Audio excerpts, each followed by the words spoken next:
So guys, Rufai, Dr. Abati, Wike, and others have all reacted to Tinubu appointing a very close ally of Wike to replace Fubara. Also, there is a speculation out there that the script that was read by the president appears to be part of the script that was trending online that was supposed to be used to impeach Fubara. This is coming at a time when Nigerians are questioning the legality of Tinubu pronouncing the suspension of Fubara. We all know that the Constitution does not support that. So guys, I'm going to allow you to take a look at how Arise crew have all dissected all these headlines. Honestly, Nigerians are saying it was wrong. Also, don't forget that Tinubu had a closed-door meeting with the National Assembly members before he came out to announce the suspension of Fubara. So people are wondering, even if it was illegal to have removed Fubara, will the National Assembly members be bold enough to tell Tinubu that this is wrong, if indeed Tinubu even informed them before coming out to make that pronouncement? So guys, there's a whole lot to this. The president's nomination of retired Vice Admiral Ibokete Ibas as the Rivers State Administrator has been met with reactions. Ibas, who is a former Chief of Naval Staff, will be responsible for overseeing the affairs of the state for 6 months. The new River State Administrator served as Chief of Naval Staff from 2015 to 2021 and also served as Nigeria's ambassador to Ghana, while photos emerged shortly after the president's nationwide broadcast showing what appears to be a close relationship between the new Rivers Administrator and the Minister of the Federal Capital Territory, Wike, who is at the center of the crisis rocking Rivers State. I mean, Dr. Abati, I heard your beautiful submission early this morning. Kudos to you. I think that you unbottled the whole situation in Rivers State and actually saying that President Bola Ahmed Tinubu acted unconstitutional. Well, the NBA has released a statement as well. And the statement reads in part, a declaration of emergency does not automatically dissolve or suspend elected state governments. The Constitution does not empower the president to unilaterally remove or replace elected officials. Such actions amount to an unconstitutional usurpation of power and a fundamental breach of Nigeria's federal structure. The NBA firmly asserts that the situation in Rivers State, though politically tense, does not meet the constitutional threshold for the removal of elected officials. For a state of emergency to be declared, Section 305 of the Constitution outlines specific conditions, and I'll read them. It includes 1. War or external aggression against Nigeria. 2. Imminent danger of invasion of war. 3. A breakdown of public order and safety to such an extent that ordinary legal measures are insufficient. 4. A clear danger to Nigeria's existence. 5. Occurrence of any disaster or natural calamity affecting a state or a part of it. 6. Such other public danger that constitutes a threat to the Federation. Well, the NBA questions whether the political crisis in Rivers State has reached the level of a complete breakdown of law and order, warranting the removal of the governor and his administration. Well, reactions have trailed, and I'll take Atiku Abubakar's tweet. In a lengthy tweet, Atiku wrote on X, the declaration of a state of emergency in Rivers State reeks of political manipulation and outright bad faith. Anyone paying attention to the unfolding crisis knows that Bola Tinubu has been a vested partisan actor in the political turmoil engulfing Rivers. His blatant refusal or calculated negligence in preventing this escalation is nothing short of disgraceful. Beyond the political scheming in Rivers, the brazen security breaches that led to the condemnable destruction of national infrastructure in the state land squarely on the president's desk. Tinubu cannot evade responsibility for the chaos his administration has either enabled or failed to prevent. It is an unforgivable failure that under Tinubu's watch, the Niger Delta has been thrown back into an era of violent unrest and instability, undoing the hard-won peace secured by the late President Umaru Yar'Adua. Years of progress have been recklessly erased in pursuit of selfish political calculations. If federal infrastructure in rivers has been compromised, the president bears full responsibility, punishing the people of Rivers State just to serve the political gamesmanship between the governor and Tinubu's enablers in the federal government is nothing less than an assault on democracy and must be condemned in the strongest terms. An assault on democracy, Ayo. That is how Atiku Abubakar has termed this unconstitutional declaration of a state of emergency in Rivers State. Well, before I come to you guys, another reaction that trailed Tinubu's declaration of a state of emergency in Rivers State is a 2013 video of former President Goodluck Jonathan when he declared a state of emergency in 3 northeastern states, Adamawa, Borno, and Yobe, over worsening insecurity. Well, according to former Attorney General of the Federation, Mohammed Bello Adoke, Jonathan did not suspend the governors of the states because it was unconstitutional. He dedicated a whole chapter to this issue in his memoir, Burden of Service. Well, here's that video. Following recent developments in the affected states, it has become necessary for government to take extraordinary measures to restore normalcy. After wide consultations and in exercise of the power conferred on me by the provisions of Section 305, Subsection 1 of the Constitution of the Federal Republic of Nigeria, 1999, as amended, I hereby declare a state of emergency in Borno, Yobe, and Adamawa states. Accordingly, the Chief of Defense Staff has been directed to immediately deploy more troops to these states for more effective internal security operations. All right, Dr. Abati, you were trending with that video because you delivered a brilliant submission on the reason why the president did not suspend the 3 governors at the time, because obviously it is unconstitutional. And like I said, the former Attorney General of the Federation in his book, I urge the viewers to grab a copy of the book, Burden of Service, The Reminiscences of Nigeria's Former Attorney General, published in 2019 by Kling Street, London and New York. Well, a reaction followed that announcement, a declaration of emergency back in 2013. And this excerpt from the Daily Trust, according to President Bola Ahmed Tinubu at the time, if we can pull up that excerpt from Daily Trust, Tinubu, who was a former Lagos state governor, had said in that excerpt that the imposition of emergency rule in 3 states is a dangerous trend to the art of governance and a deliberate ploy to subvert constitutional democracy.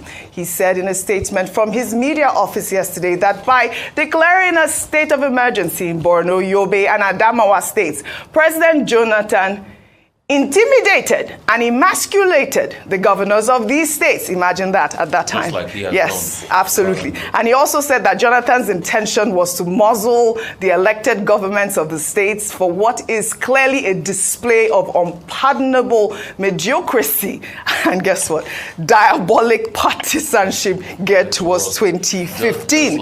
Just like what is actually happening. And that's the conversation, Rufai, that this whole, suspension, removal of office, if you may call it, is geared towards, the 2027. It's politically motivated. Dr. Abati, you have said it's unconstitutional. The former Attorney General of the Federation has said it's unconstitutional. I mean, it's a huge conversation, and I feel like we're going to be here speaking. We're hoping that the President, the National Assembly, and the Attorney General of the Federation is listening to Nigerians, because this really is trampling on our democracy. Let me just take this incident, because this is what the conversation is all about whether or not Governor Fubara acted properly before the suspension or removal, or whether or not it is Wike's fault. But you know that we saw a video of Governor Fubara threatening violence against members of the Rivers State House of Assembly if they proceeded with the impeachment has surfaced online. Let's take a look at that video. I think that the governor made these remarks weeks ago during the inauguration of the state quarters in Port Harcourt. In as much as I don't subscribe to violence, when the time comes for us to take a decision, I will lead the cause for that decision.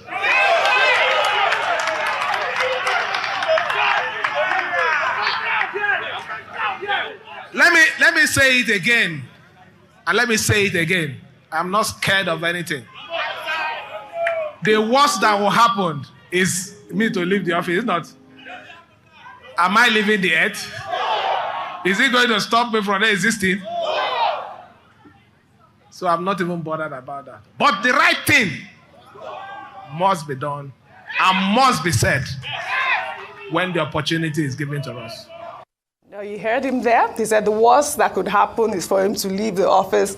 And what has happened now? I mean, it appears that he actually ushered in this sort of removal from office. I mean, that video is actually trending. But another thing that President Tinubu had said during his nationwide broadcast was because of, there's this sort of, insecurity, as he claimed, that is one of the reasons why he had declared that state of emergency. Well, on Monday, we saw an explosion that rocked a section of the Trans-Niger pipeline in Bodo community in Gokana local government area of Rivers State. The Trans-Niger pipeline is a key federal transport line supplying crude oil to the Bonny export terminal in the state and plays a crucial role in crude oil export with a capacity of 1.25 million barrels per day. Well, here's a video that surfaced on Tuesday morning showing thick black smoke billowing into the sky as flames rapidly spread into the mangrove.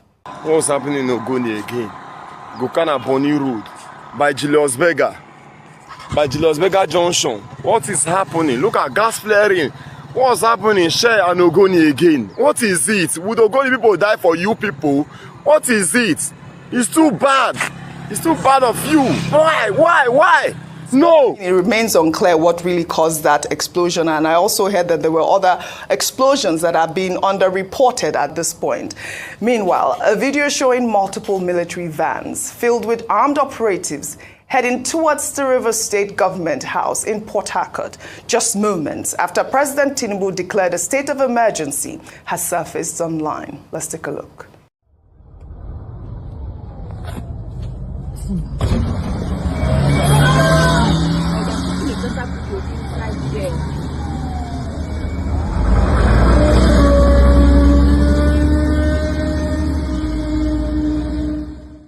State of emergency in full glare. Let me take this reaction from Brother Bat before I come to you guys. He wrote, "The Democrat invites the military to power in Rivers State.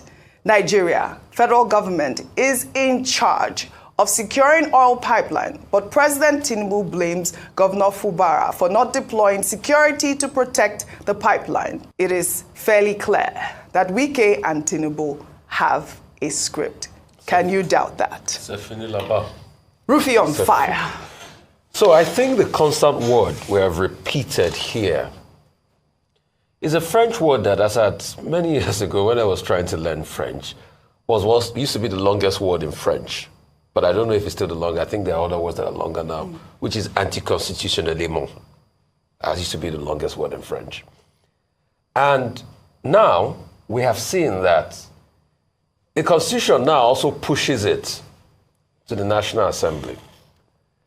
But I make bold to say that I don't trust this National Assembly. They are rubber stamp. The same National Assembly that's not been able to investigate the Senator Natasha scenario. And what we are hearing now is that there are plans to be able to muscle her and every probably recall her. Is it the same National Assembly that met with the president before he went out to announce this? So they were in the know. The president had told them before. They met. And they all agreed before they went to announce it. Is it the same National Assembly that you see will get 2/3? That's why when the Yinaya Abaribe was being interviewed on television yesterday, he couldn't say much because I'm sure Mr. Abaribe can speak for himself, but he cannot speak for the leadership of the National Assembly. And like I said before, if you think that this National Assembly will reverse what President Tinubu has said as regards the state of emergency, then probably you think you are so delusional enough to think that Osimhen is a striker for South African national team. I don't think so. I think this will be allowed to go. I think this is the script they have constantly played. I think President Tinubu was very unfair and very biased in his speech yesterday. In fact, what he said was a playbook from the already printed impeachment notice that was circulated. President Tinubu did not call Wike to order. In all fairness, we played a video of Fubara threatening.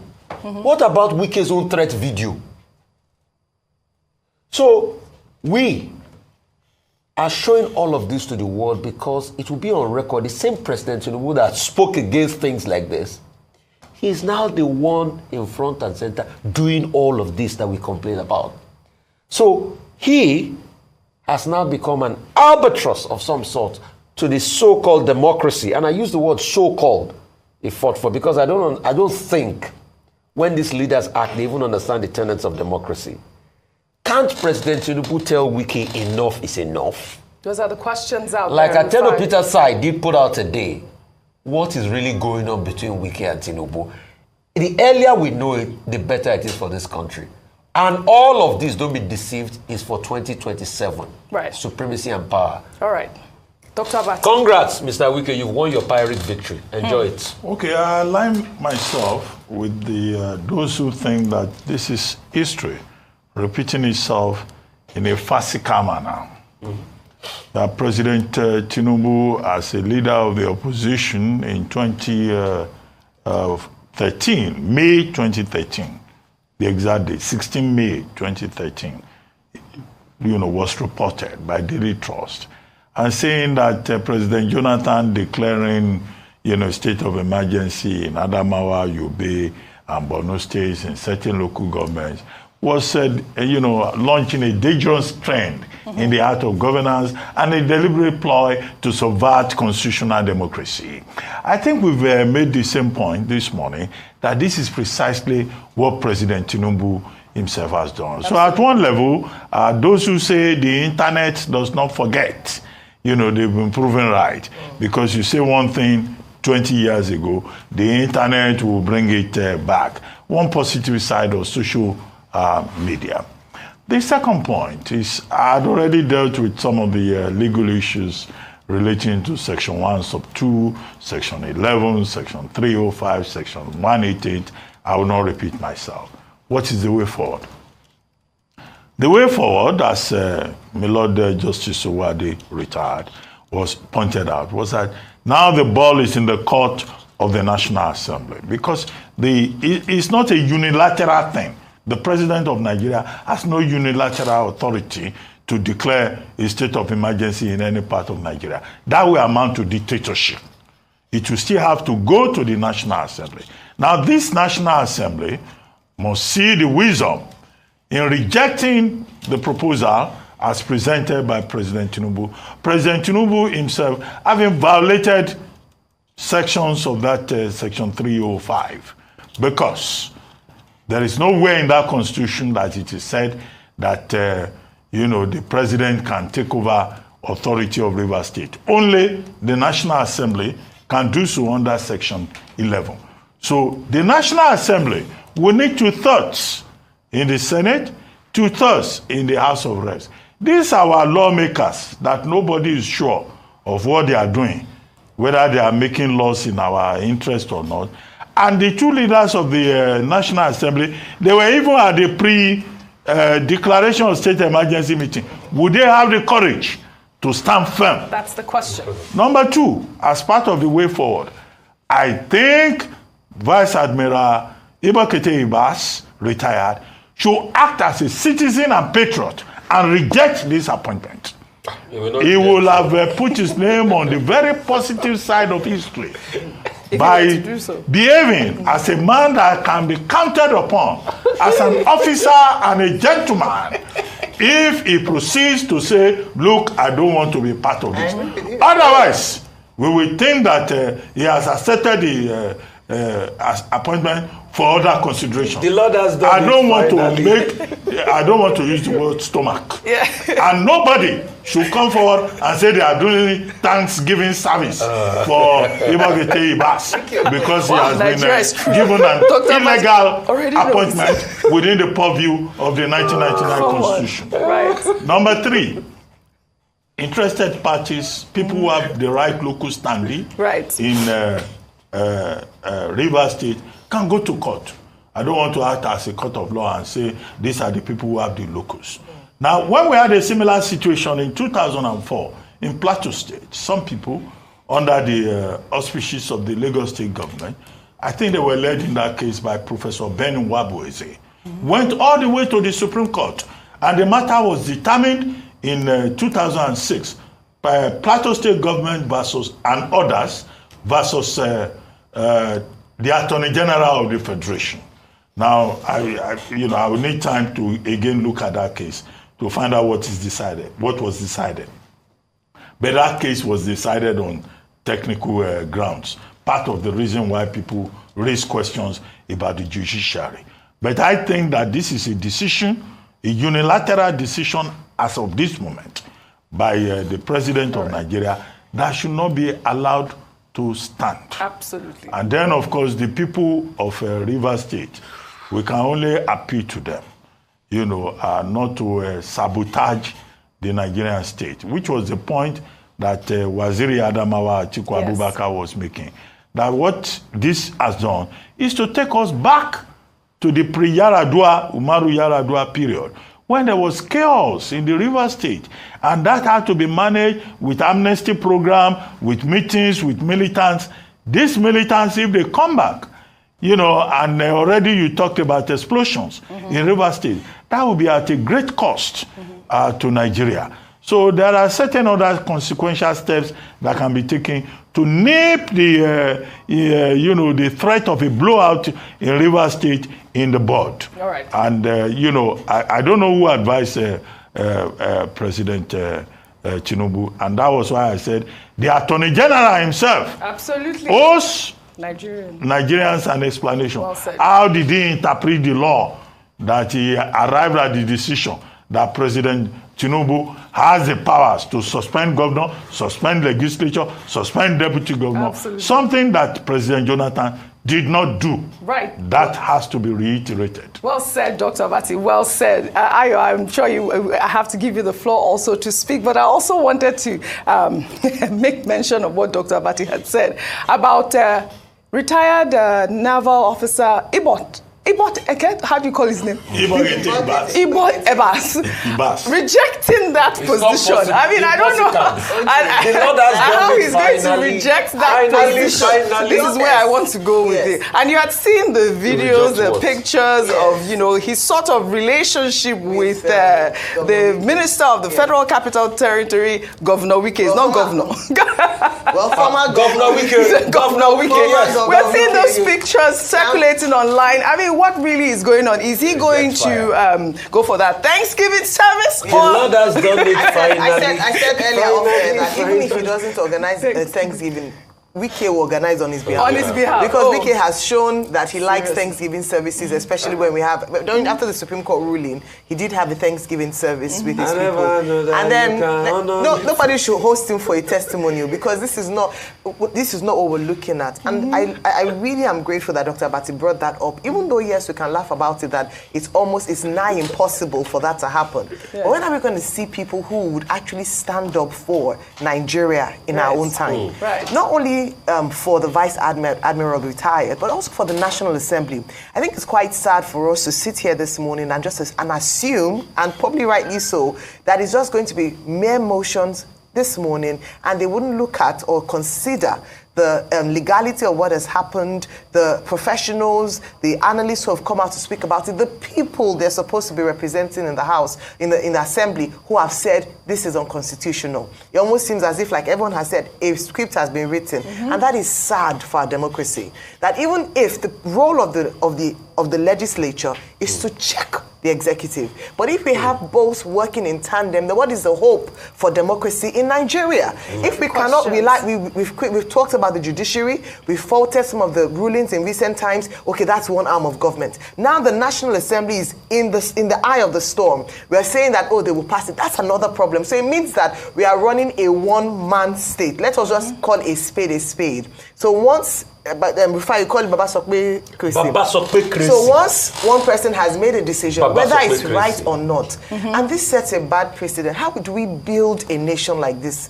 where the rule of law, where we do not rely on the Constitution for how things are done, and someone makes a decision, and no one in the arms of government where they've been elected can check this. Right. It's really sad. And finally, the people I feel sorry for the most are the people of River State. Absolutely. All this while, we've talked about how they've not been able to enjoy governance in their state because of this fight between Godfather and Godson. And now there's a state of emergency declared in their state. What I'm hoping is that this is not a bad move by the president that would further escalate tensions rather than douse tensions, which should be the intention of what his decision is about. Well said, you all. Thank you all for your submission. Nigeria belongs to all of us, and the people of Rivers deserve good governance. We'll follow up on the story. We'll take another story now. Members of the House of Representatives have donated 705 million naira from their salaries to support President Bola Ahmed Tinubu's humanitarian efforts. The donation is set to represent a 6-month 50% salary deduction by the lawmakers. The contribution was announced on Monday night when President Tinubu hosted House leadership and members for iftar at the new banquet hall in the presidential villa in Abuja. I mean, this story, we heard about it last year, and now they've come up with 705 million naira for humanitarian efforts. There's a lot of reactions that have trailed this story: accountability, transparency, and this humanitarian effort. Do we even have a ministry at this moment? Do we? I mean, do you? Is it still the one with better edu that had before and has moved? And how have they now fared, Dr. Abati? Okay, very quickly. Now, I think it was 6 months ago that the House of Reps decided that because of the economic hardship in the country, they would, contribute 50% of their, salaries over a period of 6 months as their own sacrifice for them to support the administration. Well, this 705 million that they have now presented to President Tinubu, I assume that it will be probably the savings, the 50% sacrifice that they said they were going to make. However, the bigger question, why this looks like a good gesture on the surface of it, the bigger question that Nigerians are talking about is that we have an overpaid, overpampered, underworked, poorly productive, if you like, National Assembly. And there are persons who have been arguing that we have to take a second look at the presidential system of government, which is very expensive. Part of the expensive nature of it is the big money that our lawmakers, either at the state level or at the federal level, that they, collect, increasing the cost of governance. In some other jurisdictions, serving in parliament is a honorable thing. Yes, as it is also in Nigeria. And it's a part-time appointment.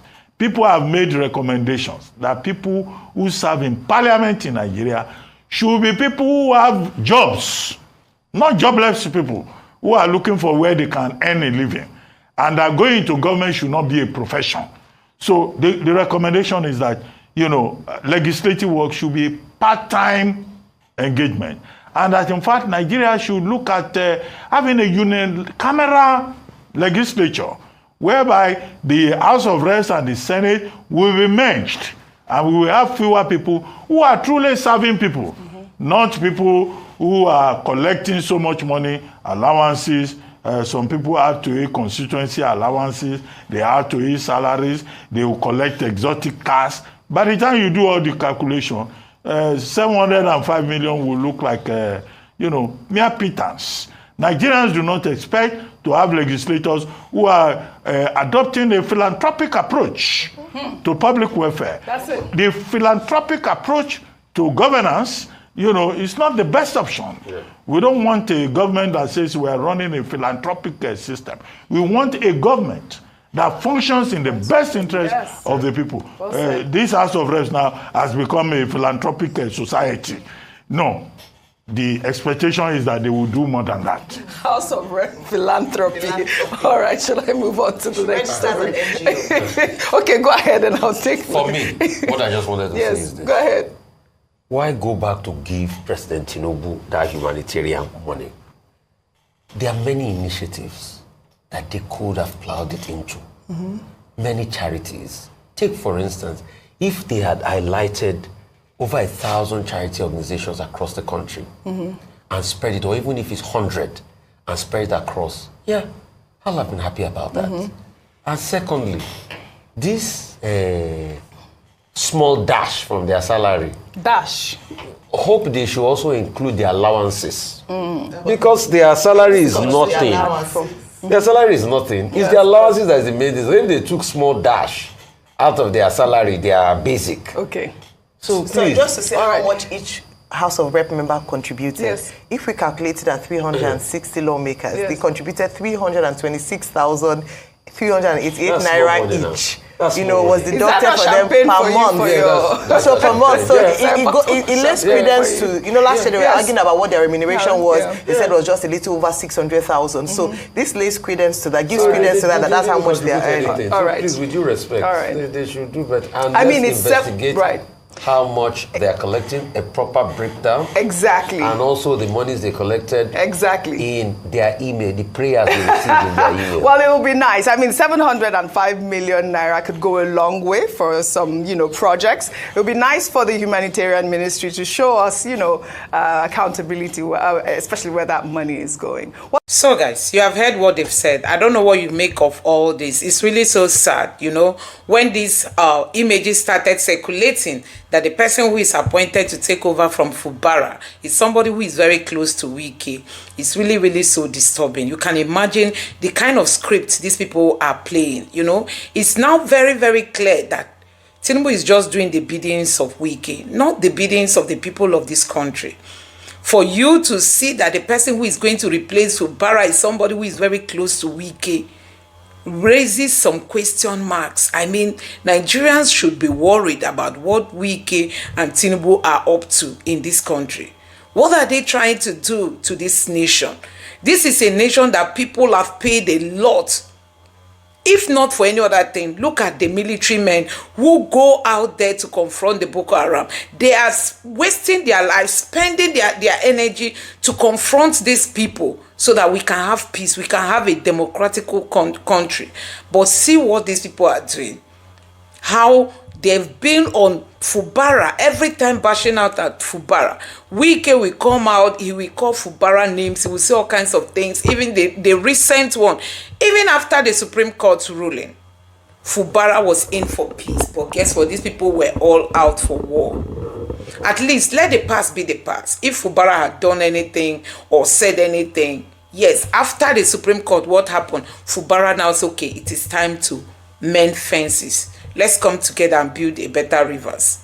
He invited the National Assembly, the State Assembly members. They refused to come. He went to them. They shut down everywhere. Everywhere was closed. Even though he informed them that he was coming, whether they heard he was closed and they decided to move out of the State House, or they didn't attend plenary that day because they didn't want to see Fubara.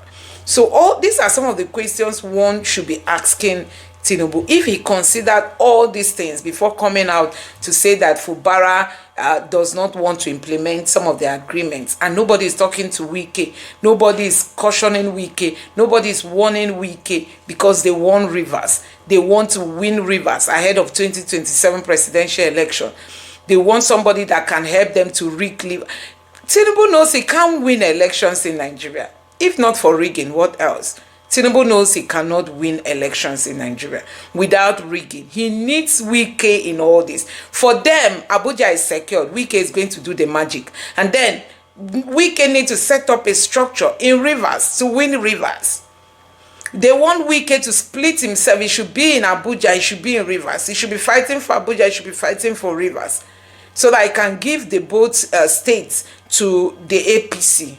And then by the time you know it, they will then promote him. You know, maybe he will no longer be in also as the FCT minister. He might be given another position that is higher than that.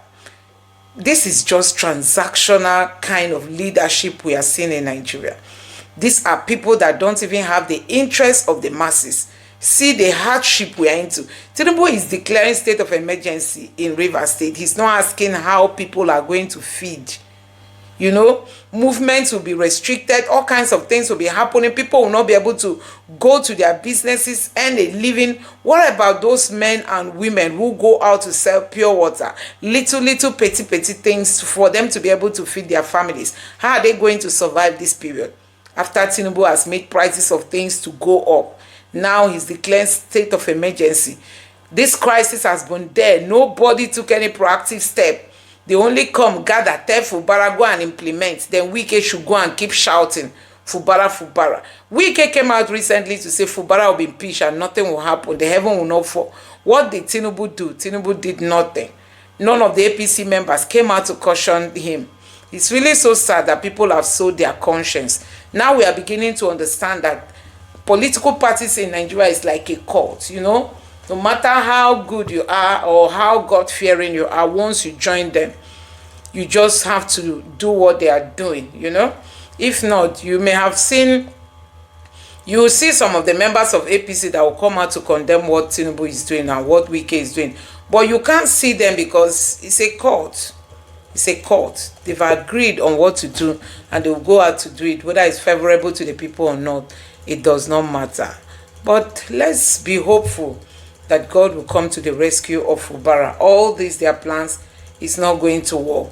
Like you can see, the PDP have said that Fubara remains the governor of the state. The MPA has come out to condemn it. Amechi himself, as a former governor, has come out to condemn it. So many people are condemning it. Peter Obi has condemned it. Rivers elders, who there's no sensible person that will not come out to condemn what Tinubu has done, you know. People are condemning it, but for them, they are thinking that is the best way to go. Anyway, guys, we are going to watch to see how all this develop. Let me know your thoughts in the comment section below. Please don't forget to subscribe to the channel, turn on the notification bell. Please give this video a like so that YouTube can recommend it to others. And drop your thoughts in the comment section below. Thank you.